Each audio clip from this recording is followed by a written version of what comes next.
Estar acá con nosotros al doctor Germán Pinazo, vicerrector de la Universidad Nacional de General Sarmiento. Muy buenos días, Germán, gracias por estar acá con nosotros. Soy Macarena de Otras Voces. ¿Qué tal, Macarena? Un gusto para mí. Un gusto y bueno, te agradecemos por que nos des esta charla, más un día sábado. Pero bueno, más que nada te llamamos para consultar, porque bueno, estamos hablando de toda la situación de la educación.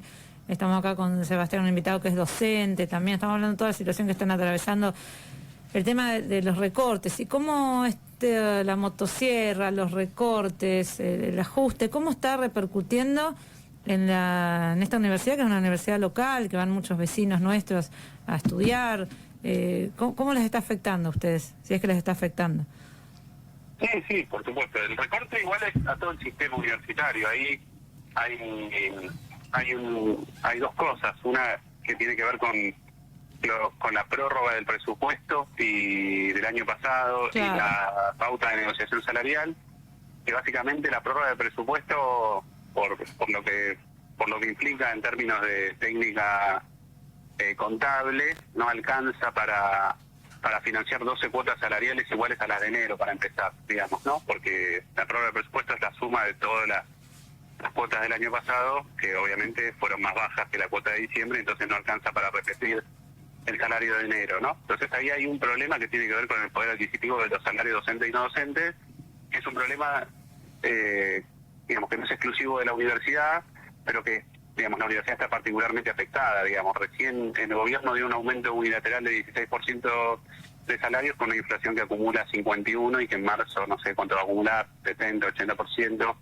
Entonces eso es muy problemático. Pero después, lo más urgente para el sistema universitario general es el congelamiento de lo que tiene que ver con la cuota de gasto de funcionamiento, que son los gastos que se usan para pagar aquello que no es salario docente y no docente, claro, y que va desde los servicios públicos, el cortar el pasto, el mantenimiento de los laboratorios, de las aulas, y en nuestro caso, como el de la Universidad Nacional de General Sarmiento, para el mantenimiento de los alimentos, por ejemplo, de la escuela secundaria y de jardín maternal, digamos, ¿no? Que son claro, tiene secundario y maternal. La verdad... Claro, el caso del jardín maternal o la guardería o la sala de juegos, digamos, sirve para que los estudiantes puedan... Es un espacio para que puedan estudiar en los casos que no tengan con quién dejar a sus hijos o hijas, y esos alimentos, digamos, nosotros debemos de comer más o menos a 235 por día, se financian con una cuota de gasto de funcionamiento que está congelada a valores de enero del 23, claro, o sea, del año. Entonces, con una inflación que ya lleva 300%, ese congelamiento básicamente es lo más urgente, porque la destrucción del poder adquisitivo de los salarios es algo de lo cual no somos exclusivos, digamos, si bien estamos muy por detrás del resto de los empleados públicos, pero el tema del funcionamiento de la universidad es algo que sobre lo que no podemos inventar nada, digamos, ¿no? Ahí nosotros hemos tenido que suspender contratos del centro cultural, básicamente que son los contratos que no son del escalafón docente y no docente, porque venían de los gastos de funcionamiento, claro, y el centro cultural es muy importante en San Miguel, el centro cultural de la universidad. Ni hablar de la suspensión de los contratos para la vida de las personas que trabajaban ahí y que estaban comprometidas, digamos, que no solo por su ingreso, sino comprometidas con una tarea, digamos, artística y de dar un derecho a la cultura a sus vecinos y vecinas, digamos, ¿no? Entonces se van cayendo cosas de a cachos, porque básicamente es un congelamiento que no tiene antecedentes en la historia del sistema universitario desde que yo recuerde, digamos, ¿no? Un congelamiento, una reducción en realidad deliberada de tal magnitud de las transferencias que sirven para que la universidad funcione, ¿no? Y eso es algo que afecta a todo el sistema universitario, no solo a nuestra universidad. Ese congelamiento es para todos. Es impresionante lo que ha avanzado la Universidad Nacional de General Sarmiento, lo que ha crecido. Aproximadamente cuántos alumnos asisten a la universidad? Y 15.000 estudiantes, más o menos. ¿Y cuántas carreras? ¿Cuántas carreras son? Y más de 20 carreras. Carreras. Hay tecnicaturas, licenciaturas, ingenierías, profesorados. ¿Hubo algún tipo de recorte? Por ejemplo, me comentaban los estudiantes de UNPAS que por ejemplo ellos tenían 2 inscripciones, había como 2 turnos de inscripción y tuvieron que eliminar uno por la falta de presupuesto justamente. Puede ser que nosotros lo que hicimos fue sostener los estudiantes pueden inscribirse a un tope de 4 materias, pero lo que hicimos fue permitir que en la primer llamado se puedan inscribir solo a 2. Claro. Para que de ese modo se distribuya mejor, digamos, que las materias no saturen, los cupos de la materia no saturen tan rápido, y eso ya analizamos los resultados de la primera inscripción, y eso está dándose mucho mejor. Obviamente que va a haber restricciones finalmente, porque lo que no podemos hacer es desdoblar comisiones, digamos, ¿no? Históricamente, cuando había comisiones que eran muy numerosas, digamos, se superaban los cupos, la cantidad de estudiantes por comisión que permiten el espacio del aula o la capacidad pedagógica de un docente de dar, por ejemplo, un taller de escritura a muchos estudiantes. Cuando se superaba ese cupo, creábamos otra comisión pero ahora eso no va a ser posible porque están congeladas las transferencias de salarios también, entonces nosotros no tenemos la capacidad en un contexto de los gastos de funcionamiento que antes absorbían muchas veces contratos temporales de docentes. Nosotros no tenemos capacidad con esta cuota que ha estado congelada de absorber ningún déficit salarial. Entonces no es solo, por ejemplo, la suspensión de actividades en el centro cultural, que esperamos que sea momentánea, y entre paréntesis estamos trabajando para que sea momentánea. ¿Cuáles serían esas actividades? Y, por ejemplo, las visitas de los colegios a museos, a charlas sobre ciencias, claro, diplomaturas en arte gratuitas para la comunidad, todo tipo distinto de actividades que el Centro Cultural le daba a la comunidad, al sistema educativo también de las escuelas medias o a personas que querían aprender o formarse en alguna cosa artística o talleres, digamos, ¿no? Es un ataque muy grande a la cultura y es evidente, lo exteriorizan. Claro, yo igual acá creo que no, digamos, porque nosotros tenemos el Centro Cultural y otras universidades no tienen el Centro Cultural y tienen otras cosas. Acá lo que hay, sí, me parece a mí, el presidente ha dicho, digamos, ¿no? Que él dice que el Estado es una asociación ilícita y que todo impuesto es un robo. Hay una concepción muy profunda de ni siquiera distinta a lo que la Argentina ha concebido históricamente como la idea de vida en comunidad. A mí me parece que, el otro día comentaba, acá no es una cuestión de liberal, derecha, conservador. Nunca hubo un proyecto ni liberal ni conservador en la Argentina que tenga un proyecto de disolución de la idea de comunidad. Cuando el presidente dice todo impuesto es un robo, lo que está diciendo es que no podemos esperar que nadie haga un esfuerzo por otro, digamos, que si yo tengo un vecino o una vecina que nunca en la vida va a poder ir al teatro, nadie tiene que esperar que yo esté dispuesto a poner un manguito más para que haya una actividad cultural gratuita. Que si esa persona no puede ir a la universidad o no puede ir al teatro, que venda un riñón, que haga lo que pueda, y es un problema suyo, digamos. Cuando dice todo impuesto es un robo, es un ataque a la idea misma de comunidad. Es una idea, porque la idea de comunidad no es simplemente un montón de personas que accidentalmente están en el mismo lugar geográfico, es justamente la idea de que tienen algo en común, además de ese accidente geográfico, ¿no? Y entonces eso de tener algo en común supone que un poco más, un poco menos, los que tenemos un poquito más estamos dispuestos a pagar un poquito más de impuestos para que otra persona tenga derecho a cosas elementales. Después está en discusión cuáles son esas cosas elementales. Pero si todo el impuesto es un robo, entonces no existe la vida en comunidad, digamos, ¿no? Y entonces, en este caso, el ataque a la universidad pública es un ataque, me parece, en ese marco. De hecho, los funcionarios, tanto el secretario de Educación como el subsecretario de Política Universitaria, hasta donde yo sé, y particularmente he tenido charlas con el subsecretario, no está en su idea terminar con el sistema universitario público y gratuito. Pero sí que hay una concepción a nivel de quienes manejan las partidas presupuestarias de congelamiento total, digamos, ¿no? Y de financiarlo totalmente. De financiarlo totalmente. Si hay cultura, hay cultura, si hay hospitales, hay hospitales. La Universidad de Buenos todo Aires... que se arreglen como puedan, es así. La Universidad de Buenos Aires, que tiene hospitales, el Hospital de Clínicas, creo que el ROFO también es un hospital de la Universidad de Buenos Aires, dice que no le han transferido la partida correspondiente a salud. Yo me he enterado también que no han hecho licitaciones para la compra de medicamentos oncológicos pediátricos, digamos, ¿no? Por eso digo, no es solo a la universidad pública, digamos, el presidente de la Nación lo expresa, digamos, explícitamente. O sea, para él, nadie debería estar obligado a poner un mantito para que la persona de al lado tenga derecho a algo elemental. Es que justo cuando estaba diciendo esto, yo pensaba en eso, así como que la universidad se arregle como se puede, o la cultura se arregle como se puede, también se proyecta a otros ámbitos.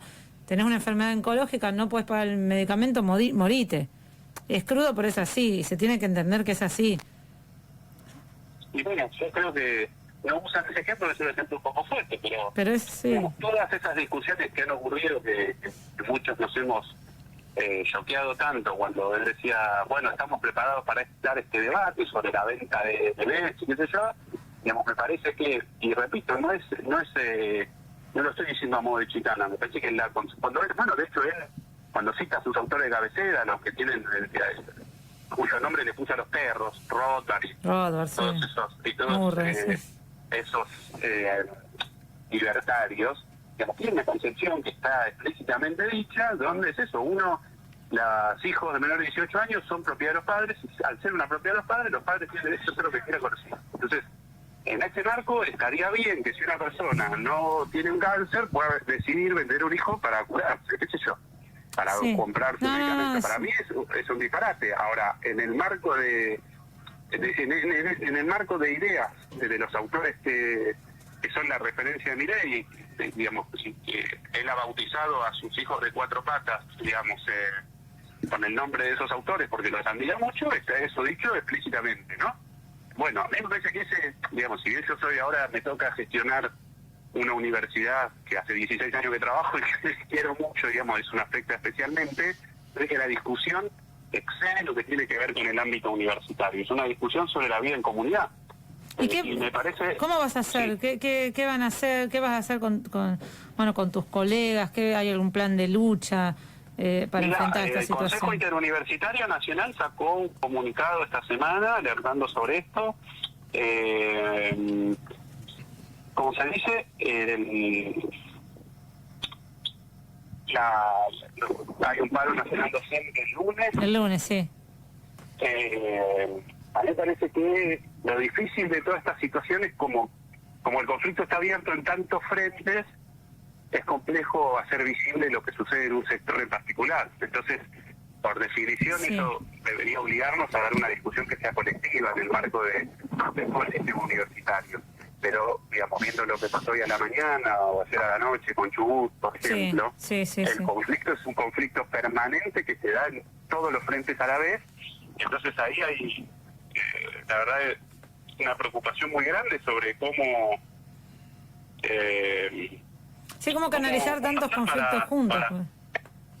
Son muchísimos. ¿Cómo canalizar tantos conflictos a la vez? Pues son muchísimos los sectores afectados, pero bueno, todo va hacia la misma... Para hacer visible este conflicto particular en un contexto, ahí esta semana tuvimos una cosa que no olvidamos, toda la semana parece que hubiesen ocurrido miles de cosas.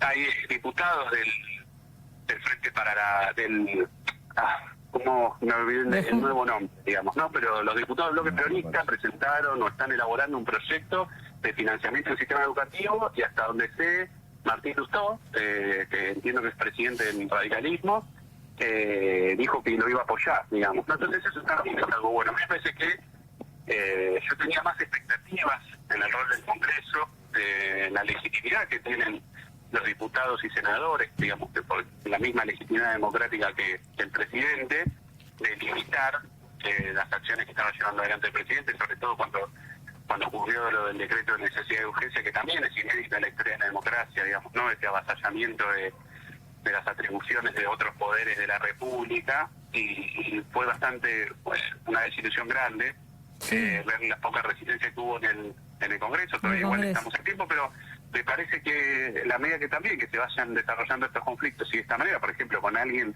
que es muy cercano a su espacio, como es el gobernador de Chubut, y digamos, esto de el posicionamiento público de Lustó en relación al tema de las universidades, que Lustó además participa en un espacio de radicalismo que tiene, por ejemplo, en funcionarios de la Universidad de Buenos Aires un rol muy importante, digamos, ¿no? Ahí en el propio espacio de Lustó, me parece que es algo bueno, que quizás haya una parte del radicalismo que se pueda con la que se pueda articular el radicalismo y el peronismo, que se pueda articular y que puedan sostener algunas cosas del Congreso y alguna limitación a estos avances que está haciendo el presidente de la Nación. Un consenso en algunos puntos en común, una especie de consenso. Claro, son cosas que son consensos que la sociedad argentina había alcanzado. Por ejemplo, no sé, el Fondo Nacional de Incentivo Docente, no transferir el Fondo Nacional de Incentivo Docente es una locura. Es una locura. Es una locura que... Sí, justo acá estamos hablando con un compañero docente, sí. Una locura ilegal, digamos, además, ¿no? En el caso de las universidades es un ataque a una institución y a un sistema que es toda la cuota de funcionamiento de todo el sistema universitario en el año 2023 fue 2/3 partes de lo que se llevó a Mercado Libre, solo Mercado Libre en concepto de exenciones impositivas. Entonces es algo que funciona, le da clase a 2,5 millones de estudiantes, se duplicó en 40 años de democracia el número de estudiantes que asisten al sistema universitario. Es un sistema que funciona con 2,50 pesos, digamos, ¿no es cierto? Cuando uno ve lo que se lleva una sola empresa que no necesita de exenciones impositivas. Entonces, lo importante que ha sido también para nuestra región, ¿no? Las universidades del conurbano, que también, por ejemplo, se han criticado. La universidad del conurbano en los últimos 20 años se multiplicó por 3 en el 40% del ingreso del área metropolitana de Buenos Aires, el número de personas que asisten a establecimientos educativos universitarios. O sea, es algo que funciona bien. Nosotros en la Universidad de General Sarmiento, Nacional de General Sarmiento, funcionamos. La cuota de funcionamiento el año pasado fue el equivalente a lo que la Ciudad de Buenos Aires gastaba en un día de pauta publicitaria. Nosotros por mes, con un día de pauta publicitaria funcionábamos un mes. Y tenemos laboratorios, jardín maternal, escuela secundaria. Entonces... Aparte entras ahí, la verdad es una maravilla. O sea, entras ahí... Por eso, anda bien, y además anda bien. O sea, vos podés discutir alguna cosa, que te guste más, que te guste menos, pero es así, tirarle un meteorito a todo el sistema y tratar de romperlo todo, cuando no es necesario, cuando no es caro... y sin discutir con nadie y destruirlo todo, bueno, es muy complicado, digamos. Entonces, me parece que la forma de frenar eso, hay muchas formas de hacerlo visible, pero me parece que institucionalmente el canal tiene que ser el Congreso. Entonces, que el peronismo y el parte del radicalismo puedan aliarse para poner un freno a determinadas cosas que ocurren sin ningún consenso, que son ilegales y que no tienen ningún tipo de racionalidad, bueno, me parece que es por ahí y que genera algún tipo de perspectiva. Germán, bueno, la verdad que te agradecemos mucho por esta comunicación y que puedas, que la comunidad también se entere, ¿no?, de todo esto que está pasando. Y bueno, quedamos en contacto si estás de acuerdo. Sí, un gusto para mí. Les agradezco mucho el espacio y darnos un poquito de lugar para contar nuestra situación en un contexto donde ocurren cosas en todos lados. Siempre cuenten con eso. Muchísimas gracias, Germán. Hasta la próxima. Hasta luego, gracias. Hasta luego. Bueno, estábamos...